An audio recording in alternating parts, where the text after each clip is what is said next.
ত্রিপুরার জনজাতিরাই অনুপ্রবেশকারী, জনজাতিরাই এ রাজ্যের অনুপ্রবেশকারী। ইতিহাস তুলে ধরলেন, তথ্য প্রমাণ দাঁড় করালেন আমরা বাঙালির প্রতিনিধি গৌরাঙ্গ রুদ্রপাল। কি বললেন তিনি, শুনুন বিশেষ বক্তব্য। তিপ্রামথা, তিপ্রাসা জনজাতি যারা এ রাজ্যের অনুপ্রবেশ ইস্যুতে আন্দোলন করছে, অনুপ্রবেশ ইস্যুতে সুর চড়াচ্ছেন এবং বাংলাদেশি রোহিঙ্গাদের ধরে ধরে দেশে পাঠানোর কথা বলছেন, এবার সেই জনজাতির বিরুদ্ধে জনজাতি ইস্যুতেই আমরা বাঙালির প্রতিনিধি স্পষ্ট কি বললেন, কি ইতিহাস দাঁড় করালেন, কি তুলে ধরলেন তিনি, তার বক্তব্য শুনুন।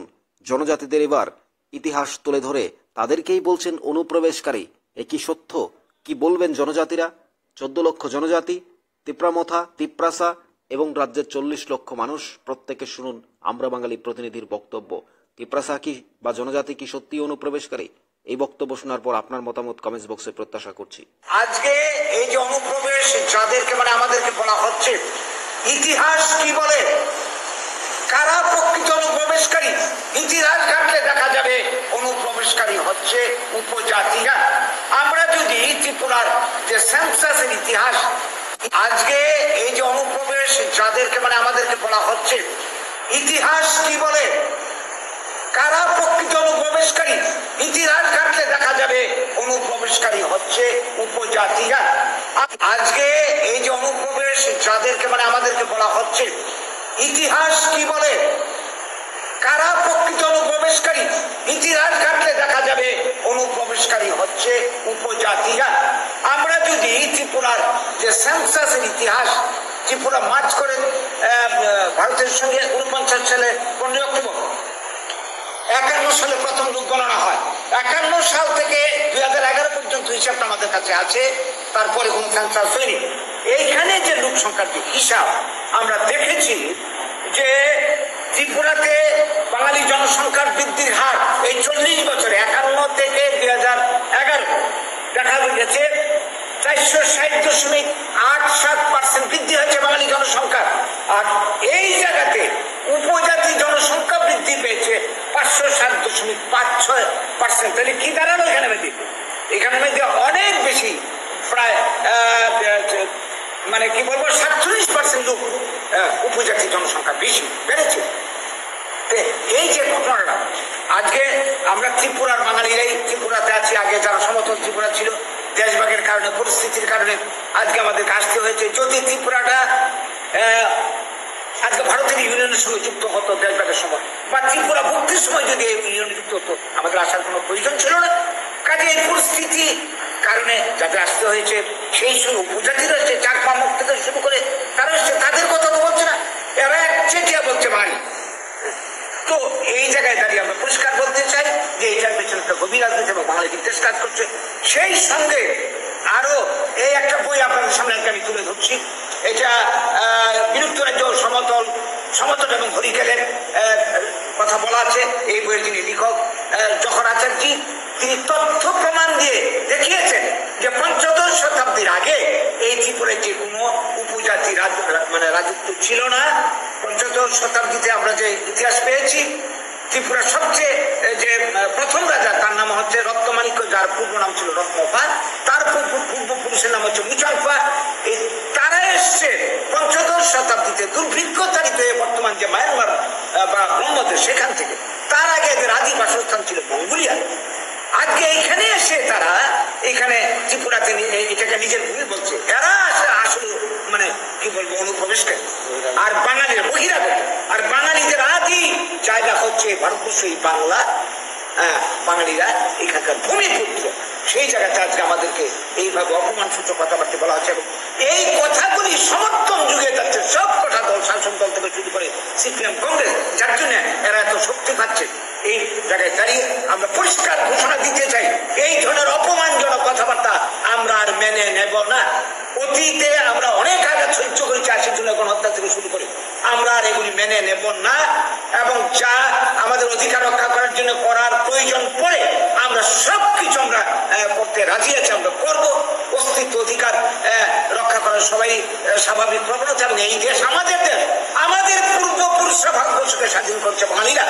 আজকে আমাদেরকে এইভাবে বারবার অপমান করা হচ্ছে, সবগুলি রাজনৈতিক দল চোখ।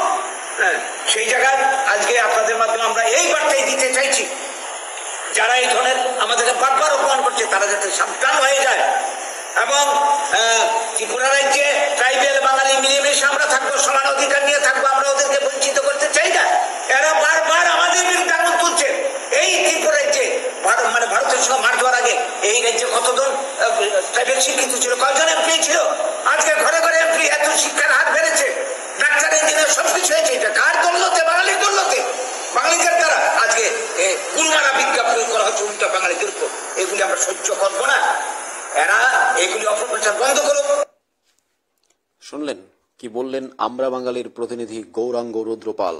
এবার জনজাতিকে সাবধান করে দিলেন যারা অপপ্রচার চালাচ্ছেন, যারা এইভাবে কন্টিনিউয়াসলি বাঙালিকে অপমান করছে, বিদ্বেষ ছড়াচ্ছে, তাদেরকে সাবধান করে দিলেন আমরা বাঙালির প্রতিনিধি। অর্থাৎ জনজাতিরা শিক্ষিত হয়েছে বাঙালির জন্যই, তাদের কোনো শিক্ষা দীক্ষা ছিল না। কি বললেন তিনি? অবশ্যই আপনারা সেই বক্তব্য শুনলেন। জনজাতিরা সত্যিই কি অনুপ্রবেশকারী?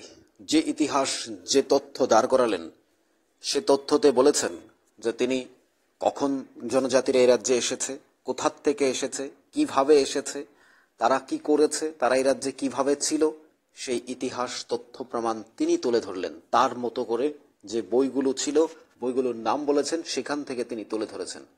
কিন্তু এই জনজাতিরা যারা ত্রিপুরাতে অধিকারের জন্য লড়াই করছে, তাদের জায়গার জন্য, তাদের কনস্টিটিউশন সলিউশনের জন্য, তাদের ল্যান্ড রাইটসের জন্য, তাদের প্রত্যেকটা বিষয়ের জন্য, এবং মাননীয় স্বরাষ্ট্রমন্ত্রী অমিত শাহ তাদেরকে সেই অধিকার দেবেন বলে যে লিখিত দিয়েছেন, চুক্তি করেছেন, এবং রাজ্যের মাননীয় মুখ্যমন্ত্রী প্রফেসর ডক্টর মানিক সাহা সরকারের সাথে যে তিপ্রামথার অ্যালায়েন্স রয়েছে, তাদের যে সরকার রয়েছে, তারা প্রতিনিয়ত আবেদন করছেন, আন্দোলন করছেন, ডেপুটেশন দিচ্ছেন এবং তাদের অধিকার আদায়ের জন্য লড়াই করছেন, কখনো দিল্লিতে, কখনো ত্রিপুরাতে বৈঠক করছেন।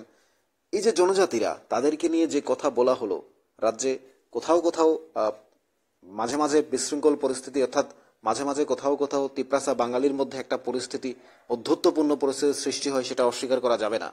কিন্তু সেই জায়গায় এখন যে কথা বলা হলো, যে ইতিহাস দাঁড় করানো হলো, তার সঙ্গে তো এটার কোনো সম্পর্ক নেই। যে রাজ্যে একটা জনসংখ্যা থাকলে যে ইতিহাস তিনি তুলে ধরলেন, যে ইতিহাস তথ্য প্রমাণ তিনি দাঁড় করালেন আপনাদের সামনে, আমাদের সামনে, তার যুক্তিযুক্ত সত্যতা, সেগুলো নিয়ে আমরা কথা বলতে চাই না। বইতে কি লেখা আছে, কি তথ্য দাঁড় করানো হয়েছে, কি তথ্য দেওয়া হয়েছে, সেটার চেয়ে মূল বিষয় হচ্ছে তিনি যে কথাগুলো বললেন এবং জনজাতিদের সাবধান করলেন, এবং বাঙালি জনজাতির মধ্যে একটা তিনি বললেন ধীরে ধীরে দূরত্ব তৈরি হচ্ছে, বাঙালিদের অত্যাচার করা হচ্ছে, বাঙালিদের সবসময় একটা ভয়ের মধ্যে রাখা হচ্ছে, কিংবা বাঙালিদের একটা অন্য পরিস্থিতিতে রাখা হচ্ছে, দেখা হচ্ছে। আপনাদের কি মনে হয়? আপনাদের কি ভাবছেন? আপনারা জনজাতিরা কি ভাবছেন? এই রাজ্যের 40 লক্ষ জনগণ কি ভাবছেন? তিনি যে তথ্য দাঁড় করালেন, তিনি যে ইতিহাস তুলে ধরলেন, সেটাই কি ঠিক নাকি ভুল? জনজাতি এবং পাহাড়ি বাঙালি এই রাজ্যে হাতে হাত ধরে এগিয়ে যাচ্ছে। মহারাজ প্রদ্যুৎ কিশোর দেববর্মন, মাননীয় মুখ্যমন্ত্রী প্রফেসর ডক্টর মানিক সাহা, রাজ্যের সরকার এবং সেন্ট্রাল গভর্নমেন্ট এবং রাজ্যের 40 লক্ষ জনগণ, 14 লক্ষ তিপ্রাসা সহ একসাথে হাতে হাত ধরে এগিয়ে যাচ্ছে। তার মধ্যে কিছু ঘটনা, কিছু এগুলো তো থাকবেই, এগুলো হবেই, কিন্তু তার বাইরেও কি এই জনজাতি তিপ্রাসা কি প্রতিনিয়ত অপমানিত হচ্ছে, বাঙালিদের কি অপমান করছে? এই তথ্য কি আছে আপনাদের কাছে? এ রাজ্যে বিদ্বেষ ছড়াচ্ছে বলছে জনজাতিরা বাঙালিদের উপর অত্যাচার করছে, এবং সাবধানও করে দিলেন জনজাতিদের। কিন্তু আপনাদের কি মনে হয়, যারা এই কথাগুলো শুনছেন, এই কথাগুলো শুনবেন, যারা দেখবেন, আপনাদের কি ভাবনা? আমাদের কাজ আপনাদের কাছে তুলে ধরা, মতামত আপনাদের। এ রাজ্যকে এগিয়ে নিয়ে যাওয়ার জন্য, এ রাজ্যকে উন্নয়নের জন্য, এ রাজ্যকে সর্বোপরি সুন্দরভাবে সাজানোর জন্য মাননীয় মুখ্যমন্ত্রী এবং মহারাজ প্রদ্যুৎ কিশোর কিংবা রাজ্যের সরকার সর্বোক্ত চেষ্টা করছে। তারা হাতে হাত রেখে এ রাজ্যের প্রতিটি মানুষের উন্নয়ন প্রত্যাশা করছে। কিন্তু আপনারা কি ভাবছেন? আপনাদের কি মনে হয়? এই তথ্যগুলো, এগুলো কি শুধুই রাজনৈতিক বক্তব্য, নাকি এগুলোর সত্যতাও কিছু রয়েছে? এগুলো কি মানুষের মধ্যে নতুন করে আলোড়ন সৃষ্টি করবে, নাকি বাঙালিদের উজ্জীবিত করবে? এই বাঙালির তিপ্রাসার মধ্যে বা বাঙালি জনজাতির মধ্যে আমরা তো চাই হাতে হাত রেখে এগিয়ে যাওয়া, সুন্দর পরিস্থিতির মধ্যে দিয়ে থাকা, রাজ্য সরকার যেভাবে অ্যালায়েন্স রয়েছে এইভাবেই বন্ধুত্বপূর্ণ সম্পর্ক রাখা। কিন্তু আপনাদের কি মনে হয়? আপনারা কি ভাবছেন এই নিয়ে? আপনারা কি বলতে পারছেন? আপনারা কি বুঝতে পারছেন? এটাই কি শুধু জনজাতি বাঙালির মধ্যে যে পরিবেশ তৈরি হয়েছে, হ্যাঁ, বিব্রতকর কিছু ঘটনা তো অবশ্যই হয়েছে। আমরা আগে থেকে এখন পর্যন্ত অনেক কিছুই হয়েছে। তথ্যের বাইরে গিয়েও আমরা যদি আলোচনা করি যে অনেক কিছুই আছে, অনেক কিছুই হয়েছে, কিন্তু এখন কি হচ্ছে? এখন কি বাঙালি তিপ্রাস আর বাঙালি জনজাতির মধ্যে দূরত্ব আছে? আপনাদের মতামত অবশ্যই কমেন্টস বক্সে জানাবেন। আমাদের কথাগুলো শোনার পর আপনার মন্তব্য এবং তার পাশাপাশি আমাদের চ্যানেলটি অবশ্যই সাবস্ক্রাইব করে রাখুন পরবর্তী আপডেট পেতে। পরবর্তী ভিডিওতে আমরা দেখাবো এই আমরা বাঙালির প্রতিনিধি গৌরাঙ্গ রুদ্রপালের বিরুদ্ধে পাল্টা কাউন্টার অ্যাটাক করে কি বললেন তিপ্রামথার প্রতিনিধি, আমাদের তিপ্রামথার প্রতিনিধি গৌরাঙ্গ রুদ্রপালের বিরুদ্ধে বলেছেন মাননীয় রবীন্দ্র দেববর্মা। কি বললেন সেটাও আমরা দেখাবো আপনাদের। তার আগে আমাদের চ্যানেলটি সাবস্ক্রাইব করে রাখুন পরবর্তী আপডেট পেতে।